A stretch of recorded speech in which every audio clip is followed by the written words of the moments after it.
This video series focuses on the university's team-based learning spaces, or TBL rooms. In addition to traditional capabilities like podium computers, these classrooms offer enhancements like student technology and student writing services. The examples in this series can help you plan learning activities that utilize these additional capabilities in ways that suit your teaching style.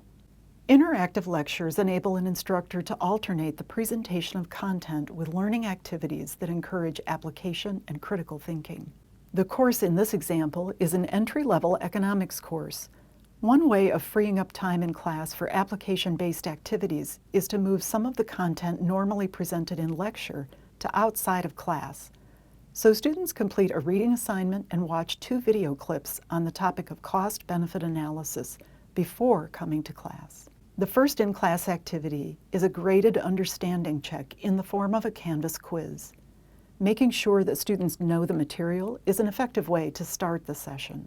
After the quiz, the instructor starts the first mini lecture on this topic, displaying slides on the projection screens and table monitors and moving around the room. The furniture in these rooms is organized into tables that seat 6 students, each with a monitor to which students can connect a laptop computer.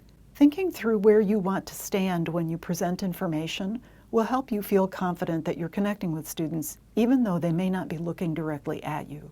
Next, the instructor projects a slide with 2 review questions, and table groups solve them together, working on the writable walls.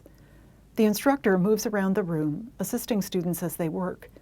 When the groups are finished, the instructor chooses volunteers to share their group's answers. The instructor moves on to the next mini-lecture, displaying slides on the projection screens and table monitors. Next, the instructor displays another question, and students work at their tables on a connected laptop.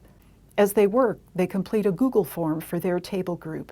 When the students are finished, the full group debriefs.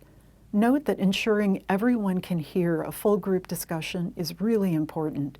Instructors should wear the lavalier microphone, and students can use the catchbox or one of the handheld microphones. GSIs, if available, can assist in circulating these devices. For more information about this activity or using any of the classroom features discussed, contact LSA Instructional Support Services.